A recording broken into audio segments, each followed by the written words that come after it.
Cosas que no sabías sobre Jeffrey Dahmer.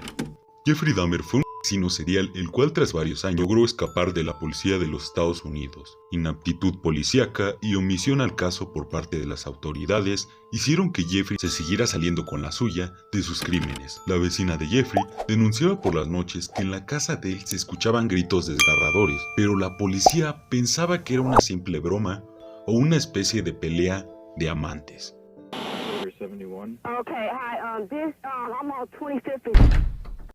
Jeffrey Lionel Dahmer nació el 21 de mayo de 1960 en Milwaukee, donde fue criado en el seno de una familia de clase media. De niño, se caracterizó por ser muy vital y extrovertido, alguien a quien le encantaban los animales y le gustaba jugar. Tras 3 cambios de domicilio, se volvió una persona retraída y de extremada timidez, aunque le regalaron un perro, el cual quería con locura. Este no frenó su proceso de aislamiento progresivo del mundo. Su padre le animaba a relacionarse con otros niños, casi forzándole a ello, ya que temía que el pequeño Jeffrey pudiera desarrollar cierto complejo de inferioridad. Hacia los 10 años, el matrimonio de sus padres comenzó poco a poco a desmoronarse. No era extraño verlos discutir. Ya en la adolescencia, cuando sucedían este tipo de acontecimientos, Jeff se iba de casa y se perdía por el bosque. Continuaba sintiendo gran pasión por los animales, pero estaba más interesado en cómo eran por dentro. Comenzó a aficionarse a recoger animales muertos que encontraba atropellados en la carretera. Los metía en una bolsa de basura y luego se los llevaba al patio trasero de su granja, donde los diseccionaba y deshuesaba.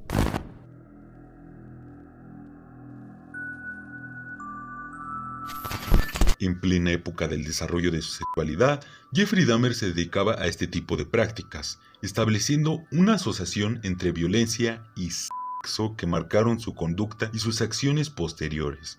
Sentía atracción por los hombres, fantaseaba que se acostaba con ellos y luego los asesinaba. Este tipo de pensamientos obsesivos fueron al final lo único que le causaba excitación sexual. Dahmer estaba atormentado por sus fantasías tan recurrentes de sexo y muerte, de modo que en un intento por olvidarlas, comenzó a beber. De igual forma, se refugiaba en la bebida para escapar de las constantes peleas y discusiones por parte de sus padres. En el instituto, fue un alumno educado con los profesores y divertido con sus compañeros, por lo que se ganó la fama de payaso de clase. Sacaba buenas notas cuando se lo proponía y hacía sus deberes si la asignatura le interesaba. No obstante, en los últimos años se fue desvinculando de sus estudios y perdió el interés por fomentar las relaciones sociales, tan claves durante una época tan inestable como la adolescencia. Encontró el sustituto perfecto en sus fantasías sexuales, en las que se regodeaba cada vez más, hasta que llegó un punto en que ya no le satisfacía únicamente pensar en ellas, sino que necesitaba llevarlas a cabo.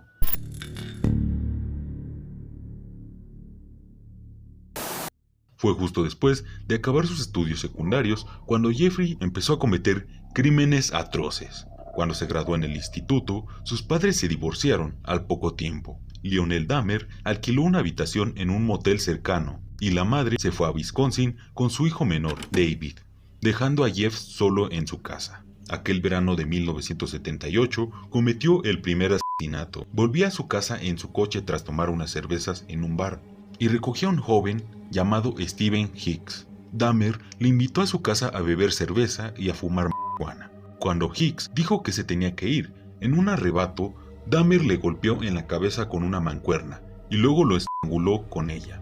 Y lo que hizo después no lo puedo mencionar en la plataforma. De camino a un basurero cercano, fue interceptado por una patrulla de policía. La suerte quiso que no inspeccionaran el contenido de las bolsas y únicamente le multasen por exceso de velocidad. Aterrado, volvió a casa y metió las bolsas en una gran tubería de desagüe que había en el sótano. Cuando volvió 2 años después, cogió los huesos y los machacó con un gran mazo. A continuación, esparció los restos por la maleza que rodeaba la casa. Las pulseras y reloj que llevaba la víctima fueron arrojadas al río. Tras este primer asesinato, estuvo en constantes tropiezos por culpa de su adicción al alcohol. Intentó ir a la universidad, pero la abandonó Tras suspender todas sus asignaturas, se alistó en el ejército, de donde también fue expulsado antes de tiempo. En un intento por enderezarse, fue a vivir con su abuela a una localidad cercana a Milwaukee. Se convirtió en un hombre de fe, dejó la bebida y parecía que puso fin a sus impulsos sexuales. Hasta que una tarde, estando en la biblioteca, se le acercó un joven que le dejó una nota en la que le ofrecía favores sexuales en el lavabo. Según parece, ese momento fue decisivo para despertar su apetito voraz por querer someter a otros hombres a su voluntad. Como sabía que aquello no era correcto, robó el maniquí de una tienda y lo utilizó para masturbarse, pero esto no apagaba su sed insaciable. 8 años más tarde, sumido de nuevo en el alcoholismo, despertó una noche en una habitación de un hotel con un hombre muerto a un lado. Según manifestó, no era consciente de haberlo matado, pero el cadáver tenía marcas en los brazos que demostraban resistencia. Su determinación por matar se dio cada vez con más frecuencia. Cometió 2 asesinatos en 1988, otro en 1989, 4 en 1990 y 8 en 1991. Sin embargo, no fue su primera experiencia con las autoridades. De hecho, estaba cumpliendo 5 años de libertad condicional por agresión sexual de segundo grado, tras atacar en 1988 a Keyson Sintasonfo, un chico laosiano de 13 años que logró escapar del departamento del asesino cuando éste empezó a tocarlo y lo denunció. La policía le había asegurado a la familia del adolescente que la condena para su agresor sería severa, aunque solo fue condenado a 1 año de prisión con salidas transitorias. El 6 de mayo de 1991, Jeffrey se le acercó a un desconocido de 14 años y le ofreció dinero para sacarle unas fotos desnudos en su departamento. El joven, llamado Conerak Sintasonfo, cayó en la trampa y aceptó sin saber que Dahmer estaba imputado por haber agredido sexualmente a su hermano Keyson. A partir de entonces, comenzó una sucesión de atrocidades del homicida y de negligencias por parte de la policía. En un momento dado, Conerak logró escapar desnudo del departamento de su agresor después de haber sido violado y con un agujero en la cabeza por el que Jeffrey le había colocado ácido hidroclórico para afectar su cerebro, una práctica que llevaba a cabo para tener el control sobre las personas. Al adolescente lo encontraron 2 mujeres, Sandra Smith y Nicole Childress, que llamaron a la policía, pero antes apareció Dahmer, quien alegó que Conerak era amigo suyo y solía tomar mucho alcohol durante los fines de semana. Las transeúntes no se convencieron de tal versión, pero persuadió a los oficiales que acudieron al lugar. Probablemente guiados por criterios racistas y homofóbicos, lo dejaron ir con la víctima. De hecho, tiempo después, trascendió un audio en el que se escuchaba al hombre desnudo e intoxicado mientras escuchan risas de fondo. Fue devuelto a su novio sobrio, en este caso, Dahmer. Lo que sucedió más tarde fue predecible. 13 minutos después de la escena en la calle, Dahmer lo terminó asesinando. Milwaukee Emergency Operator 71. Okay, hi. I'm on 25th and State, and this is young man. He is butt naked. He has been beaten up. He is very bruised up. He can't stand. He is butt naked. He has no clothes on. He was really hurt, and he needs some help. Where is he at? On 25th and State, the corner of 25th and State. Fue así como de 1978 a 1991, 17 adultos y adolescentes varones fueron víctimas de Jeffrey. Según los informes policiales, las víctimas de Jeffrey Dahmer eran regularmente hombres negros, asiáticos o latinos, a quienes conocían bares de la comunidad gay, centros comerciales y paradas de autobús, y a quienes llevaba con engaños, les prometía dinero o sexo, y los llevaba a su casa donde los embriagaba y drogaba antes de asesinarlos. El criminal mataba a los jóvenes y posteriormente tenía relaciones sexuales con sus cuerpos, los cuales desmembraba para posteriormente conservar algunas partes como sus cráneos o genitales. Jeffrey evadió a la policía por más de una década, y no fue hasta julio de 1991 cuando fue detenido.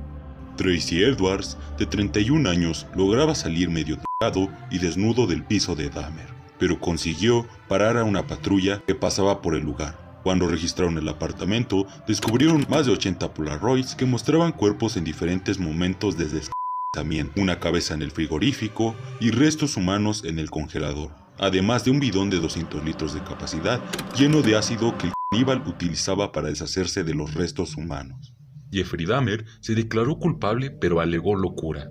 El estado de Wisconsin no aplica la pena de muerte, de modo que, si se le declaraba mentalmente sano, pasaría el resto de su vida en prisión. De lo contrario, lo haría en una institución para enfermos mentales. La defensa sostenía que Dahmer padecía necrofilia, lo que lo eximía de ser legalmente responsable de sus actos, y por ello debía ser recluido en un psiquiátrico.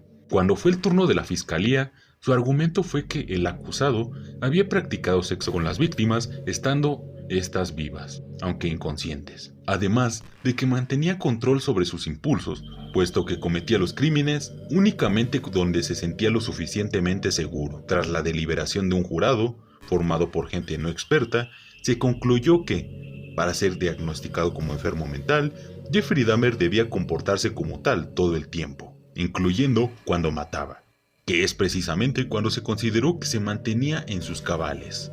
Finalmente, fue hallado culpable de 15 asesinatos y condenado a 15 cadenas perpetuas, un total de 937 años de cárcel. Se le envió a la prisión de Columbia, en Wisconsin, donde volvió a la iglesia para expiar sus pecados. Encontró una explicación para lo que había ocurrido, y es que el mismísimo diablo le había poseído. Durante su corta estancia, fue visitado por la hermana de uno de los jóvenes muertos, y concedió varias entrevistas a los medios para relatar su experiencia, en algunas de las cuales estaba presente su padre.